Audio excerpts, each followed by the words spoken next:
بسم الله الرحمن الرحیم. ګرانو کتونکو الب خان شیرپور سره د خپل کیمرمین عرفان الله د اخترابات نه یو وارې بیا حاضر دی. کتونکو پرون موږ یو ویډیو کړی وه او بیګا شپه کې موږ هغه رشته ختمه کړه.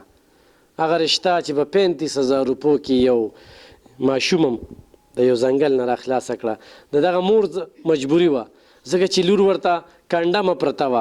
ډاکټر چې کوم دی هغې کې داسې رنځ را پیدا کړو چې په هغې پیسې لګېدې. په هغې کې هغې قرضدار وکړه 35,000 ته لاړې. بیا دې سره د 35,000 د ورکړې څه نو ځکه چې دې کور کرۍ دا وس نه لري، خوراک نه لري، نو هغې به هغه پیسې څنګه ورکولې؟ نو ورته وي لور راکړه. نو بس بیا ورته غاړه کېښودله، خبره چې موږ ته ورسېدله.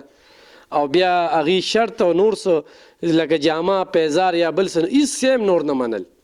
تاله ما پیسې درکړي داسې 35 लाख روپۍ دې ورکړي، خو 35,000 روپۍ دې ورکړي دي. نو نن هغه 35,000 روپۍ زه د هغه ملګرو ډېره زیاته مننه کوم د هغه ملګري چې رور مې دا به ورته په دې مخ ورولي.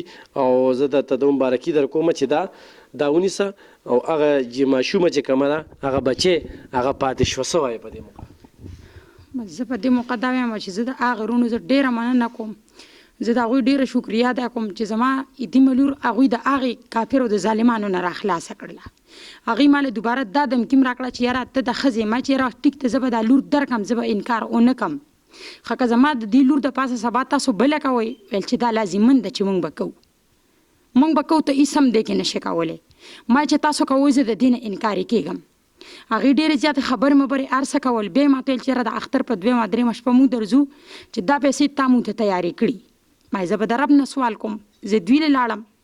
زه د دې مسافر وروڼو زه ډېره زیاته شکریه ادا کوم چې دوی زما لور د دې جیلخانې نه راخلاصه کړه. هغه ظلم زه دا سختیت نشم برداشت کولی.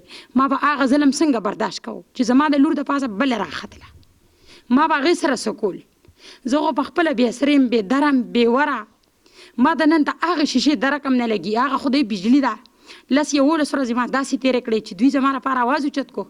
د هغې نه باوجود یو مسلمان ورور اوچت شو، ما له بجلي راکړه. هغه که ما له په بل راکړې، که ما له د الله په نوم راکړې، خدای پاک دې ورسره ډېر زیات ښه وکړي. زما لور تر هغه ورځې نه بار په اوبو په بالټي پسې نه ده وتې. نن د دې کور والا کم کس چې دی وایي ته ما ته 15,000 روپۍ مخکې انډوانس کې ډکې کړه، که هغه نه یې ته دې کوره اوزه ما له 4,000 کرایه پیدا کړه. زه 4,000 زه 3,000 وي. زما مجبور یم چې یاره زما په بنده دروازه باندې زما دا لوریان ناست دي، دي د کور نه بار نه وځي. خیر زه دا 3,000 که په هره طریقې دا به زه دې له را پیدا کوم، دا به زه دې له ورکوم. زه 4,000 زه کم ځای نه را پیدا کړم، 4,000 زه کم ځای نه ورکړم. زما یو هلک دی، هغه سهار ځي بانګ مال، هغه ماسخوتن 9-10 بجې راشي چې هغه د ډېر دغه نه هغه روټۍ مو نه خوري، هغه جامې هم بدلې نه کړي.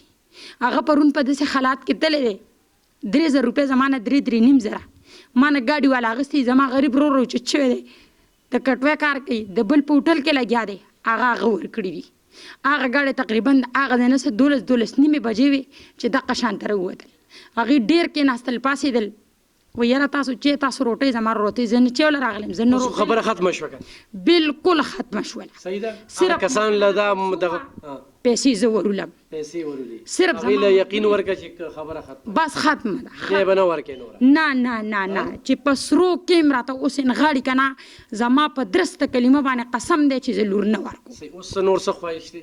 بس دا ارمان دی چې زما لور ته ښه ښکلی ځای میلاو شي، زما لور پکې خوشحاله وي، چې زما لور په سرو سترګو ماته سبا نه جاړي. زه په خپله کونډه رنډ یم، زه وله داسې ځای ګورم چې پښتانه رونه خویندې زما په لور باندې دا یا صادر واچوي. او بلکل دی له دغه د کور ارمان دی چې د کور ارمان زما بچي چغې وي، زما بچي چغې په خپل کورم وي چې یاره زمونږ هم ارمان دی او لور داسې ځای له ورکوم چې یاره تقریبا لازما چې زما لور خو کډې په کډې نه ګرځي. زه څونه وسوځېدم، زه تر ننه پورې جاړم، زه مور ته هم خیرې کوم، زه پلار ته هم خیرې کوم. هغې ما ته راوچت چې وایي دا قسمت خبره ده. زه غلی شم، زه خاموشه شم. لور له زه نن هغه ژوند نه بربادوم. ته نن خوشحاله یې؟